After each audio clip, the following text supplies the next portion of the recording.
Till now, we have already seen many important causes for the rise of Nazism in Germany.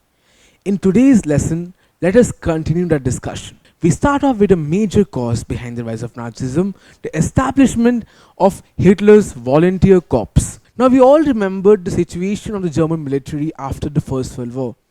As per the Treaty of Versailles, Germany had to go under a military reduction program where 1/10 of its military had to be disbanded. Now, not only was this a loss of pride for the Germans, it led to another loss, the loss of jobs. Well, you see, about 3.8 million people fought for Germany in the First World War, out of which 800,000 of them were permanent soldiers. After the First World War, this number was reduced to about 100,000, which meant that the reduction of the German army to the 1/10 capacity as per the terms of the Treaty of Versailles actually led to the unemployment of 90% of the German military, most of whom were young and psychologically scarred from the war. This led to discontentment among the youth of the country, especially the ones who had lost their jobs and who were part of the military. Hitler found to himself an advantage in this situation. Well, you see, the Treaty of Versailles asked for a military reduction of the German military or the army of the German state. However, what the treaty failed to acknowledge is the militant nature of the German state itself. Now, in Germany, apart from the national military, there existed countless private militias or paramilitary forces which fought for some groups or a certain section of people and never were a part of the German military. This is the loophole Hitler decided to use to his advantage. You see, Hitler therefore managed to rope in these young and unemployed soldiers who were no longer a part of the military and then form his party's own private paramilitary force, which he called a volunteer corps. Now, not only did Hitler offer a fair wage to his soldiers, he also offered them a uniform and a purpose to fight for, a better Germany. The youth of the country therefore rushed in to join Hitler's volunteer corps, which was the private paramilitary force of his Nazi party. Now, the volunteer corps was also known as stormtroopers and sometimes even brown shirts as per the color of their uniform. Now, over here, do you see a resemblance to Mussolini's black shirts? To know more about the black shirts, you can click on the link below to access the iDictionary feature. Now, the work of the volunteer corps as created by Hitler was to propagate the program of the Nazi party and to safeguard the interests of the party in a language that Germany understood, which was militantism. You see, when the German public saw that Hitler's party had its own private paramilitary force, they started taking Hitler more seriously, as they found him capable of leading a military strong Germany. As you can see, Hitler knew the Germans way too well. Now, can you answer this question? What was the Nazi party's paramilitary force also known as? Were they known as the stormtroopers? Were they known as the brown shirts? Is both of the above options applicable, or is none of the above options applicable? The correct answer is that the Nazi party's paramilitary force went by the name of stormtroopers and brown shirts, and therefore the third option, which says both of the above options, is the correct answer. Now we move on to another main cause behind the rise of Nazism in Germany, which happened to be an absence of a strong opposition. Now, why is an absence of a strong opposition important in this discussion? Well, do you know what happens when there is no strong opposition? You start to believe that what you are doing must be the right thing. It is like talking to a wall. Have you ever tried talking to a wall? No matter how disastrous and negative policies you discuss with the wall would not answer you back. Soon enough, when you understand that the wall would not oppose you, you will start to feel that these policies definitely can be adopted, as you feel that it's right and there is no one to put an end or put a stop to your actions. Similar is the case with democracy. As a popular politician, Mahathir Mohamad has best said that we need an opposition to remind us if we are making mistakes. When you are not opposed, you think everything you do is right. In a democracy as well, in the absence of a strong opposition, the party or the person in power starts to do anything which he prefers or which they prefer as their actions are unchecked. Soon enough, the majority party or the party in power or the person in power becomes a totalitarian power. Now, therefore, a strong opposition is required to oppose or to object the rise of a totalitarian power. And therefore, an absence of one leads to the rise of a totalitarian power, as was the case for the rise of Nazism in Germany. So, quite simply put, a strong opposition acts like a speed breaker on a road. Have you seen speed breakers? What happens when an overspeeding car approaches a speed breaker? Either the car would reduce its speed on its own, or the speed breaker would slow down the car by braking its motion. Unfortunately, in the case of interwar Germany, there existed no such speed breakers on the German political highway. And therefore, Hitler was able to grow up in popularity and also gain significant political influence without any opposition.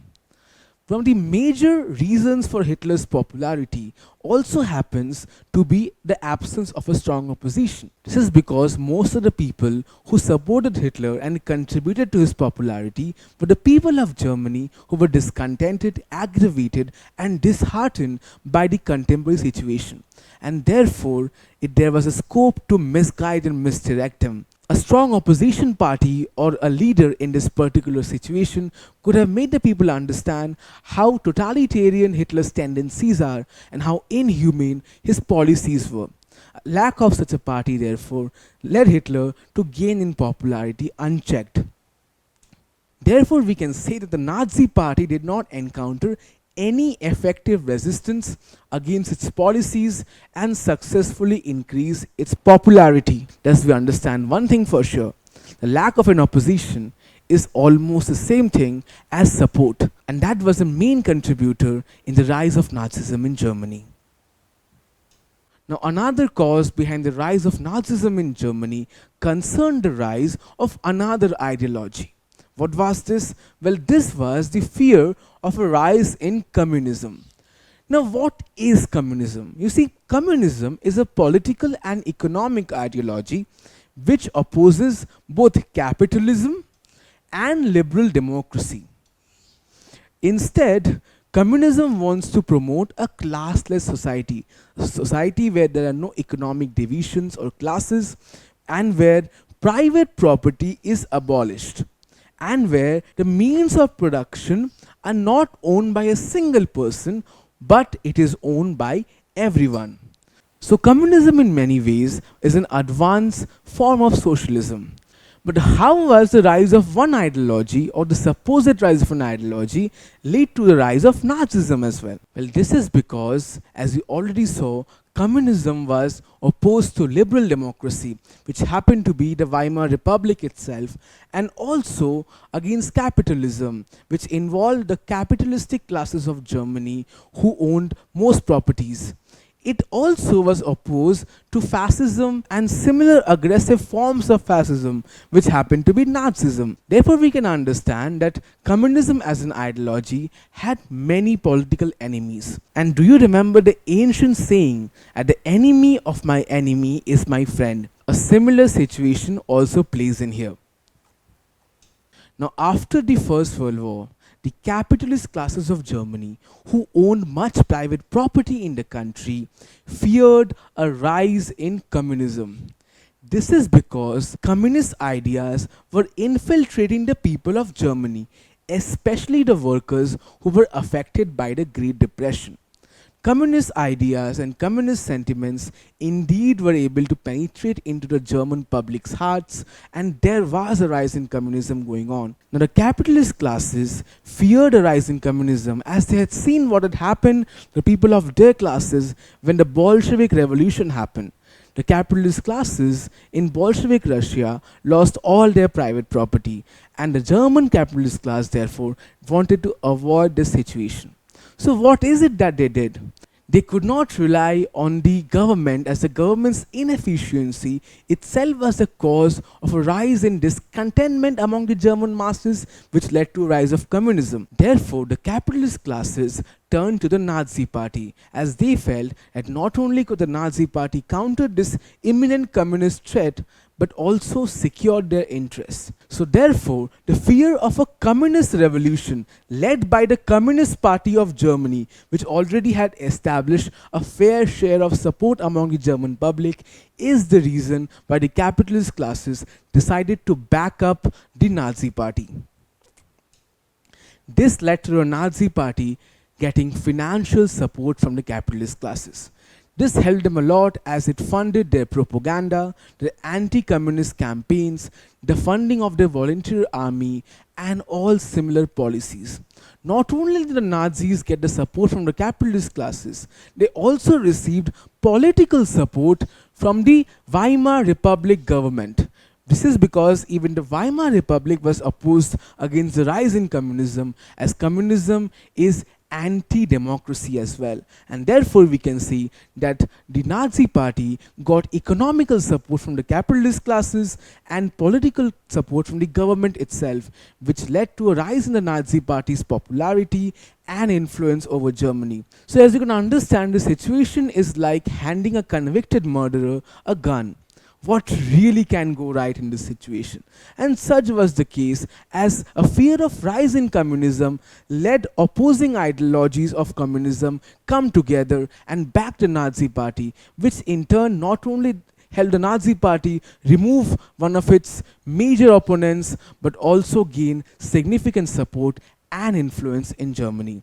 So therefore, in this particular lesson, we continued our discussion on the causes behind the rise of Nazism, and we saw some very important causes, namely the establishment of a volunteer corps set up by Hitler, the lack of a strong opposition in Germany, and the fear of a rise in communism in Germany as well, all which facilitated the rise of Nazism in Germany. In the next lesson, we will continue and finally conclude the discussion on the causes behind the rise of Nazism in Germany. Don't forget to subscribe to our channel and hit the bell icon.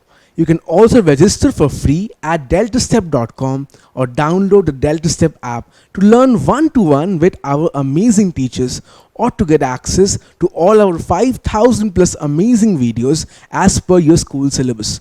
Master each topic with our adaptive practice technology. Get million plus questions with step-by-step solutions and unlimited mock tests. Get all your doubts resolved instantly. Learn via games and win amazing prizes like PlayStations and iPads. So at DeltaStep, learning is not just fun and easy, it is rewarding too. So register for free now.